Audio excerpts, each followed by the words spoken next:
Hi friends, welcome to TN Max Cam channel, 10th NCERT Max, Chapter 4, Quadratic Equation, Introduction நம்ம பார்க்க போகிறோம். So already நம்ம Chapter 2ல polynomials பற்றி படிச்சிருக்கோம் இல்லையா? ஸோ அதில் நம்ம linear polynomial, quadratic polynomial, cubic polynomial, quadratic polynomial அப்படின்னு நம்ம நிறைய படிச்சிருக்கோம். ஸோ இந்த லீனியர், குவாட்ராடிக், கியூபிக், குவாட்ரிக் அப்படின்னு நம்ம எதை டிபெண்ட் பண்ணி சொல்கிறோம் அப்படின்னா, ஸோ இந்த டிகிரியை டிபெண்ட் பண்ணி தான் நம்ம சொல்கிறோம். ஓகேவா? ஸோ டிகிரி அப்படின்றது ஹையஸ்ட் பவர். ஸோ இதை பற்றி நம்ம ஆல்ரெடி நம்ம படிச்சிருக்கோம். ஸோ இங்கே லீனியர் பாலினாமியல் அப்படின்றது என்ன பாருங்க? ஸோ லீனியர் பாலினாமியல் அப்படின்றது ஸோ அதோட டிகிரி வந்து நமக்கு 1 இருக்கும். ஓகேவா? ஸோ ஹையஸ்ட் பவர் வந்து நமக்கு 1 இருக்கும். ஸோ அதான் நம்ம வந்து லீனியர் பாலினாமியல் அப்படின்னு சொல்லுவோம். ஸோ இதோட ஸ்டாண்டர்ட் ஃபார்ம் வந்து ஏஎக்ஸ் பிளஸ் பி. ஓகேவா? ஸோ இந்த வேரியபிளுக்கு மேலே பவர் வந்து 1. ஸோ the ஹையஸ்ட் பவர் 1 இருக்கிறதுனால ஸோ இதை நம்ம வந்து லீனியர் பாலினாமியல் அப்படின்னு சொல்கிறோம். ஸோ இதுக்கு எக்ஸாம்பிள் நான் இங்கே எழுதியிருக்கேன் பாருங்க. 7x 8y plus 2 5a minus 3. ஓகேவா? ஸோ எல்லாத்துலேயுமே வந்து நமக்கு பவர் வந்து 1 இருக்குது. ஸோ இதனால் இது வந்து லீனியர் பாலினாமியல். ஓகேவா? ஸோ நெக்ஸ்ட்டு குவாட்ராடிக் பாலினாமியல் அப்படின்றது ஸோ டிகிரி வந்து நமக்கு 2 இருக்கும். ஓகேவா? ஸோ ஹையஸ்ட் பவர் வந்து நமக்கு 2 இருக்கும். ஸோ இங்கே குவாட்ராடிக் பாலினாமியலோட ஸ்டாண்டர்ட் ஃபார்ம் நான் இங்கே எழுதியிருக்கேன் பாருங்கள். P of x equal to a x square plus px plus c. ஓகேவா? ஸோ இதான் வந்து இதோட ஸ்டாண்டர்ட் ஃபார்ம். இதில் ஏவோட வேல்யூ வந்து நமக்கு 0வாக இருக்கக்கூடாது. ஏன் அப்படின்னா ஸோ ஏவோட வேல்யூ 0வாக இருந்துச்சு அப்படின்னா ஸோ நமக்கு இந்த டேர்ம் வராது. ஓகேவா? ஸோ வெறும் நமக்கு இந்த பிஎக்ஸ் ப்ளஸ் சி மட்டும்தான் வரும். ஸோ அப்போ இது வந்து ஒரு லீனியர் பாலினாமியலாக மாறிடும். ஓகேவா? ஸோ அதனால இந்த ஏவோட வேல்யூ வந்து நமக்கு கண்டிப்பாக 0வாக வரவே கூடாது. ஸோ நெக்ஸ்ட் இந்த ஏபிசி அப்படின்றது ஒரு ரியல் நம்பர்ஸாக இருக்கும். ஓகேவா? ஸோ அப்போ குவாட்ராடிக் பாலினாமியலுக்கு நான் இங்கே எக்ஸாம்பிள் எழுதியிருக்கேன் பாருங்க. 5x² minus 4x plus 3 இது வந்து ஒரு குவாட்ராடிக் பாலினாமியல். ஸோ இதில் வந்து ஹையஸ்ட் பவர் வந்து நமக்கு 2 இருக்குது.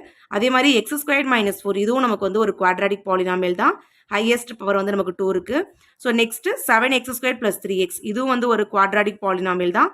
ஸோ இதுலேயும் வந்து நமக்கு ஹையஸ்ட் பவர் வந்து 2 இருக்குது. ஓகேவா? ஸோ இது வந்து குவாட்ராடிக் பாலினாமியல். ஸோ இந்த 4th சாப்டரில் நம்ம குவாட்ராடிக் ஈக்குவேஷன் பற்றி பார்க்க போகிறோம்.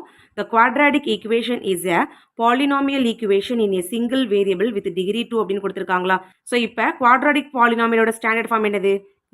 ax² plus px plus c. ஓகேவா? ஸோ இதில் நம்ம ஈக்குவல் டு 0 போட்டோம் அப்படின்னா ஸோ இதான் வந்து குவாட்ராடிக் ஈக்குவேஷன். ஓகேவா? So the quadratic equation is a polynomial equation in a single variable with degree 2. ஓகேவா? ஸோ இதில் நமக்கு ஹையஸ்ட் பவர் வந்து நமக்கு 2வாக இருக்கும். ஸோ இந்த மாதிரி ஈக்குவேஷன் அப்படின்றதுனால நமக்கு இங்கே ஈக்குவல் டு போட்டு ஒரு 0 போட்டோம் அப்படின்னா ஸோ இதான் வந்து குவாட்ராடிக் ஈக்குவேஷன். ஓகேவா? ஸோ இந்த குவாட்ராடிக் ஈக்குவேஷனுக்கு நமக்கு 2 சொல்யூஷன்ஸ் இருக்கும். ஓகேவா? ஸோ டிகிரி நமக்கு எவ்வளோ இருக்கோ ஸோ அவ்வளோ சொல்யூஷன்ஸ் நமக்கு கிடைக்கும். So every quadratic equation has 2 solution. ஓகேவா? ஸோ இப்போ குவாட்ராடிக் ஈக்குவேஷனோட ஸ்டாண்டர்ட் ஃபார்ம் எடுத்து எழுதியிருக்கேன் பாருங்க. Standard form of quadratic equation ax² plus px plus c equal to 0. So இதுக்கு நான் கீழே எக்ஸாம்பிள் எடுத்து எழுதியிருக்கேன் பாருங்க.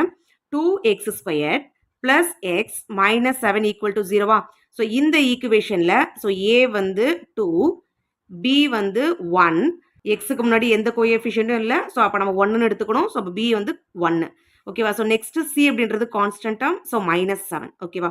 ஸோ நெக்ஸ்ட் பாருங்க 3x² ப்ளஸ் 5x இங்கே நமக்கு கான்ஸ்டன்ட் டேர்ம் இல்லை. ஸோ அப்போ இந்த குவாட்ராடிக் ஈக்குவேஷனில் நமக்கு ஏயோட வேல்யூ வந்து 3, பியோட வேல்யூ வந்து 5. ஸோ சி வந்து கான்ஸ்டன்ட் டேர்ம் நமக்கு இல்லை. ஸோ நம்ம 0 அப்படின்னு எடுத்துக்கணும். ஸோ சியோட வேல்யூ நமக்கு 0. ஓகேவா? ஸோ நெக்ஸ்ட் பாருங்க x² மைனஸ் 9 ஈக்குவல் டு 0வா? ஸோ இதுவும் நமக்கு ஒரு குவாட்ராடிக் ஈக்குவேஷன் தான். ஸோ இந்த குவாட்ராடிக் ஈக்குவேஷனில் ஏவோட வேல்யூ வந்து 1. ஸோ இங்கே நமக்கு பி இல்லை. ஓகேவா? ஸோ எக்ஸ் டேர்ம் இல்லை. ஓகேவா? ஸோ அப்போ நமக்கு அதை நம்ம 0 அப்படின்னு எடுத்துக்கணும். ஸோ சி அப்படின்றது கான்ஸ்டன்ட் டேர்ம். ஸோ அது நமக்கு இருக்குது. இங்கே நமக்கு -9 தான் வந்து சி. ஓகேவா? ஸோ இதான் வந்து குவாட்ராடிக் ஈக்குவேஷன். ஸோ சப்போஸ் பாருங்கள் நமக்கு 3x³ minus 5x² minus 11x minus 3 அப்படின்னு கொடுத்துருக்காங்கன்னு வச்சுக்கோங்களேன். ஸோ இங்கே நமக்கு ஹையஸ்ட் பவர் வந்து 3. ஓகேவா? ஸோ டிகிரி வந்து நமக்கு 3ஆக இருக்குது. ஸோ இது வந்து நம்ம குவாட்ராடிக் அப்படின்னு சொல்ல மாட்டோம். ஓகேவா? ஸோ இது வந்து நமக்கு கியூபிக் பாலினாமியலில் வந்துடும். ஓகேவா? ஸோ அப்போ டிகிரி வந்து நமக்கு 2வாக இருந்தால் மட்டும்தான் அது வந்து நம்ம குவாட்ராடிக் பாலினாமியல் சொல்லுவோம். ஸோ குவாட்ராடிக் பாலினாமியலை நம்ம ஈக்குவல் டு 0 போட்டோம் அப்படின்னா அதை நம்ம குவாட்ராடிக் ஈக்குவேஷன் அப்படின்னு சொல்லுவோம். நெக்ஸ்ட் நம்ம பார்க்க போகிறது methods to solve quadratic equation. Quadratic ஈக்குவேஷனுக்கு சொல்யூஷன் கண்டுபிடிக்கிறதுக்கு நமக்கு 2 மெத்தட் இருக்குது. ஒன்று வந்து ஃபேக்டரேஷன் மெத்தட், இதை நம்ம மிடில் டேர்ம் ஸ்பிளிட்டிங் மெத்தட் அப்படின்னு சொல்லுவோம்.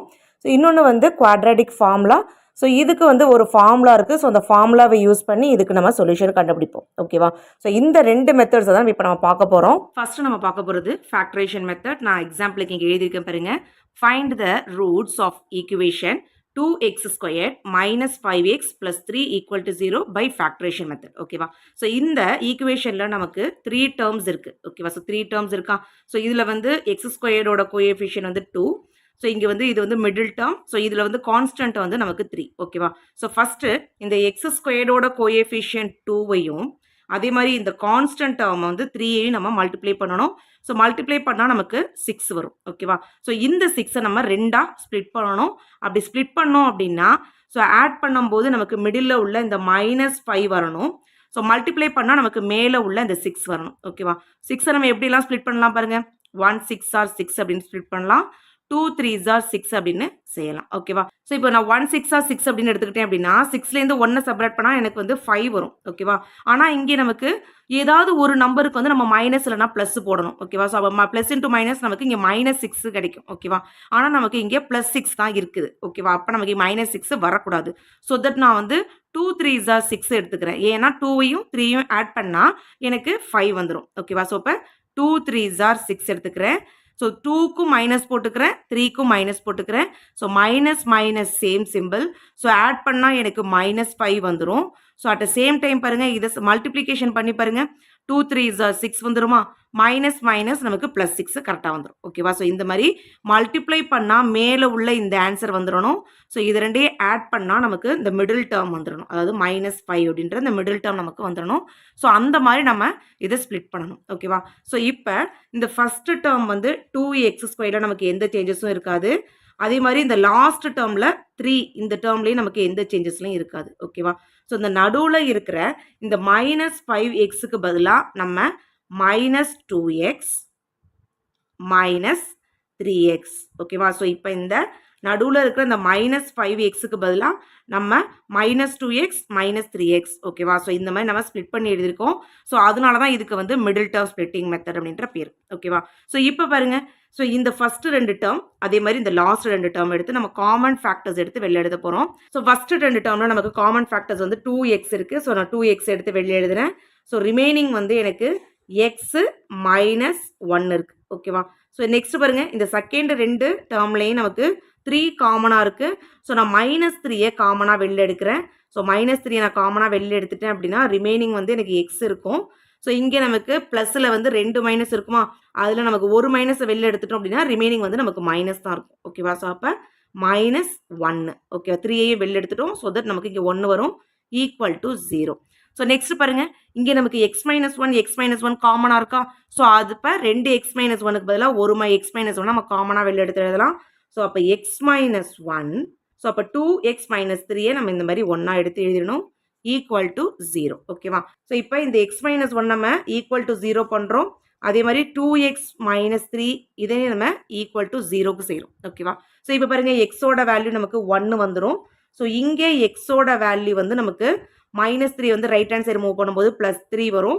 அதே மாதிரி இந்த மல்டிப்ளிகேஷன் இருக்க 2 வந்து நமக்கு டிவிஷனில் வந்துடும். ஓகேவா? ஸோ அப்போ எக்ஸோட ஒரு வேல்யூ வந்து நமக்கு 1 வந்திருக்கு, இன்னொரு வேல்யூ வந்து நமக்கு 3/2 வந்திருக்கு. ஓகேவா? ஸோ அப்போ நமக்கு 2 சொல்யூஷன் கிடைச்சிருக்கு. இது வந்து ஃபேக்டரைசேஷன் மெத்தட். நெக்ஸ்ட் நம்ம இந்த குவாட்ராடிக் ஃபார்முலாவை யூஸ் பண்ணி எப்படி இந்த குவாட்ராடிக் ஈக்குவேஷனுக்கு சொல்யூஷன் கண்டுபிடிக்கணும் அப்படின்றத நம்ம பார்க்க போகிறோம். ஸோ குவாட்ராடிக் ஈக்குவேஷனோட பேசிக் ஸ்டாண்டர்ட் ஃபார்ம் வந்து ax² + bx + c = 0 அப்படின்னு எடுத்துருக்கேன். ஸோ இங்கே நம்ம எக்ஸோட வேல்யூ கண்டுபிடிக்கிறதுக்கு குவாட்ராடிக் ஃபார்முலா இங்கே எடுத்து எழுதியிருக்கேன் பாருங்க.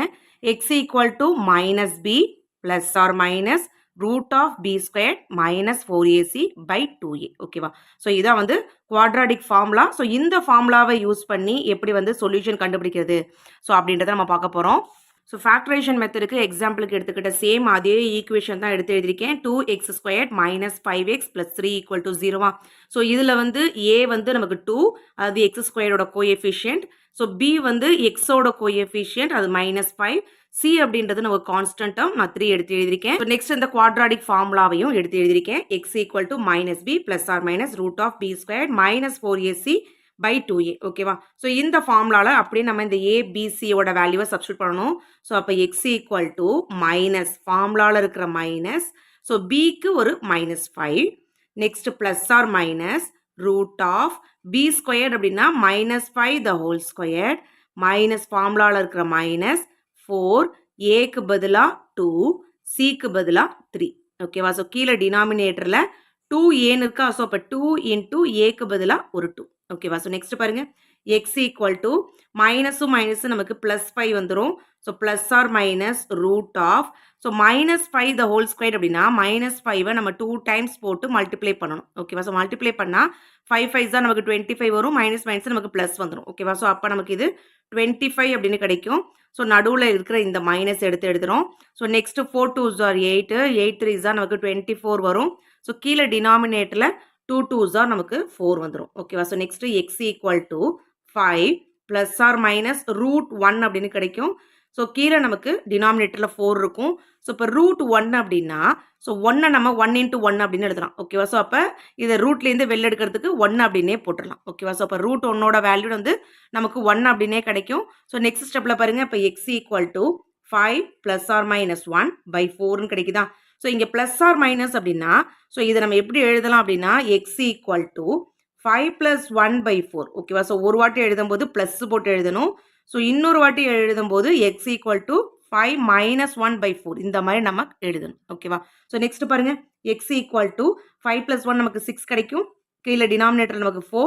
ஸோ இங்கே நமக்கு எக்ஸ் ஈக்குவல் டு 5 - 1 வந்து நமக்கு 4 கிடைக்கும். கீழே டினாமினேட்டரில் 4. ஓகேவா. ஸோ இதை வந்து 2 டேபிள் நம்ம கேன்சல் பண்ணலாம். 2 2s are 4 3 2s are 6. ஓகேவா. ஸோ அப்போ எக்ஸோட ஒரு வேல்யூ வந்து நமக்கு 3/2 கிடைச்சிருக்கு. ஸோ இங்கே வந்து நமக்கு 1 4s are 4 1 4s are 4. அப்போ எக்ஸோட வேல்யூ வந்து நமக்கு 1 கிடைச்சிருக்கு. ஓகேவா. ஸோ ஃபேக்டரேஷன் மெத்தடில் செய்யும் போது சேம் இதே சொல்யூஷன் தான் நமக்கு கிடைச்சிச்சு. ஸோ இப்போ நம்ம குவாட்ராடிக் ஃபார்முலாவை யூஸ் பண்ணி சொல்யூஷன் கண்டுபிடிக்கும் போதும் ஸோ இதே சேம் வேல்யூ தான் கிடைக்குது.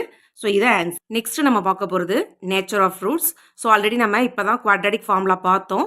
So x equal to -b plus R minus √b² - 4ac/2a. ஓகேவா. ஸோ இதில் இந்த ரூட்டுக்குள்ளார இருக்கிற இந்த b² - 4ac இதை தான் நம்ம டிஸ்கிரிமினன்ட் அப்படின்னு சொல்லுவோம். ஸோ இதை வந்து டி அப்படின்ற லெட்டரால் நம்ம ரெப்ரசென்ட் பண்ணுவோம். ஓகேவா. ஸோ இந்த b² - 4ac. ஓகேவா. ஸோ இதோட வேல்யூ நம்ம கண்டுபிடிக்கும் போது ஸோ இது வந்து நமக்கு பாசிட்டிவாக கிடைச்சிச்சு அப்படின்னா ஸோ கிடைக்கிற சொல்யூஷன் நமக்கு எப்படி இருக்கும் அப்படின்னா 2 டிஸ்டிங்க்ட் ரியல் ரூட்ஸாக இருக்கும். ஓகேவா. ஸோ 2 டிஃப்ரெண்ட் நமக்கு ரியல் ரூட்ஸ் தான் நமக்கு கிடைக்கும். ஓகேவா. ஸோ இதுக்கு நான் ஒரு எக்ஸாம்பிள் இங்கே நான் எழுதியிருக்கேன் பாருங்க. ஸோ x² - 3x - 10 = 0 அப்படின்றது ஒரு குவாட்ராடிக் ஈக்குவேஷன். ஸோ இதுக்கு நான் ஆல்ரெடி நான் சொல்யூஷனும் கண்டுபிடிச்சிருக்கேன். ஸோ இதுக்கு நம்ம இப்போ டிஸ்கிரிமினன்ட் எப்படி இருக்குது அப்படின்றத கண்டுபிடிக்கலாம் பாருங்க. So d = b² - 4ac. ஓகேவா. ஸோ இதில் a வந்து நமக்கு 1 வரும். b வந்து -3 c வந்து -10. ஓகேவா. ஸோ இப்போ b² அப்படின்றது -3 த ஹோல் ஸ்கொயர் வந்துடும். -4 ஏக்கு பதிலாக 1 சிக்கு பதிலாக -10. ஓகேவா. ஸோ அப்போ ஸோ -3 ஸ்கொயர் பண்ணோம் அப்படின்னா நமக்கு 9 வந்துடும். ஸோ இங்கே நமக்கு மைனஸ் இன்ட்டு மைனஸ் நமக்கு ப்ளஸ் வந்துடும். 4 டைம்ஸ் தான் நமக்கு 40 வந்துடும். ஸோ அப்போ நமக்கு 49 கிடைக்கும். ஓகேவா. ஸோ 49 அப்படின்றது ஸோ பாசிட்டிவ் இன்டீஜர், அதாவது கிரேட்டர் தென் 0. ஓகேவா. ஸோ கிரேட்டர் தென் 0வா இருந்துச்சு அப்படின்னா நமக்கு கிடைக்கிற சொல்யூஷன் வந்து 2 டிஃப்ரெண்ட் சொல்யூஷன் நமக்கு கிடைக்கும். ஸோ இதான் நீங்கள் எடுத்து எழுதியிருக்கேன். So next second condition. So d = 0. ஓகேவா. ஸோ இப்போ b² - 4ac இதோட வேல்யூ நமக்கு 0வா இருந்துச்சு அப்படின்னா ஸோ இப்போ நமக்கு சொல்யூஷன் எப்படி கிடைக்கும் அப்படின்னா ரெண்டு சொல்யூஷனுமே நமக்கு ஈக்குவலாக கிடைக்கும். ஓகேவா. ஸோ அதுக்கு இங்கே நான் எக்ஸாம்பிள் எழுதியிருக்கேன் பாருங்க. ஸோ 100x² - 20 + 1 = 0 அப்படின்றது ஒரு குவாட்ராடிக் ஈக்குவேஷன். ஸோ இதில் வந்து ஏவோட வேல்யூ 100, பியோட வேல்யூ -20, சியோட வேல்யூ வந்து +1. ஓகேவா. ஸோ இதுக்கும் நான் வந்து ஆல்ரெடி சொல்யூஷன் கண்டுபிடிச்சிருக்கேன். ஸோ இதில் நம்ம டி கண்டுபிடிக்கலாம் பாருங்க. ஸோ d = ஸோ b² அப்படின்னா -20 த ஹோல் ஸ்கொயர் -4 ஏக்கு பதிலாக 100 சிக்கு பதிலாக 1. ஓகேவா. ஸோ இப்போ -20 நம்ம ஸ்கொயர் பண்ணோம் அப்படின்னா நமக்கு 400 கிடைக்கும். ஸோ இங்கே நமக்கு மைனஸ் அப்படியே வந்துடும். ஸோ 4 × 100 நமக்கு 400 வந்துடும். ஸோ 400லேருந்து 400 நம்ம செப்பரேட் பண்ணோம் அப்படின்னா நமக்கு 0 கிடைக்கும். ஸோ அப்போ டியோட வேல்யூ நமக்கு கரெக்டாக 0 அப்படின்னு கிடைச்சிச்சு அப்படின்னா கிடைக்கிற சொல்யூஷன் நமக்கு எப்படி இருக்கும்? ரெண்டுமே ஈக்குவலாக இருக்கும். ஓகேவா. ஸோ அதான் வந்து second condition, 2 equal real roots. ஓகேவா. நெக்ஸ்ட் தேர்ட் ஒன் பார்க்கலாம். ஸோ தேர்ட் ஒன் பாருங்க, d < 0. ஓகேவா. அதாவது b² - 4ac. ஸோ இந்த வேல்யூ நம்ம கண்டுபிடிச்சோம் அப்படின்னா அது 0 விட நமக்கு கம்மியான வேல்யூ வரும். அதாவது நெகட்டிவ் நம்பர்ஸ் நமக்கு வரும். ஓகேவா.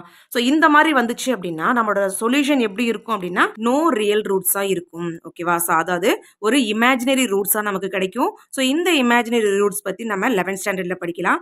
ஸோ இப்போ நம்ம இது நோ ரியல் ரூட்ஸ் அப்படின்றத மட்டும் தெரிஞ்சுக்கிட்டா போதும். ஓகேவா. ஸோ இப்போ ஃபர்ஸ்ட் சப்டிவிஷன் நம்ம என்ன பார்த்தோம்? ஸோ d வந்து கிரேட்டர் தென் 0வா இருந்தால் ஸோ நமக்கு வந்து 2 டிஸ்டிங்க்ட் ரியல் ரூட்ஸ் கிடைக்கும். ஸோ நெக்ஸ்ட் செகண்ட் பாயிண்ட் வந்து டி வந்து நமக்கு ஈக்குவல் டு 0வா கிடைச்சிச்சு அப்படின்னா 2 ஈக்குவல் ரியல் ரூட்ஸ் நமக்கு கிடைக்கும். ஸோ தேர்ட் ஒன் வந்து டி வந்து லெஸ் தென் 0வா இருந்துச்சு அப்படின்னா நோ ரியல் ரூட்ஸா நமக்கு கிடைக்கும். ஓகேவா? ஸோ இதோட நம்ம 4th சாப்டரோட இன்ட்ரோடக்ஷன் நம்ம முடிச்சிட்டோம். ஸோ நெக்ஸ்ட் அடுத்த வீடியோவில் நம்ம எக்ஸசைஸ் 4.1, 4.2, 4.3 நம்ம பார்க்கலாம்.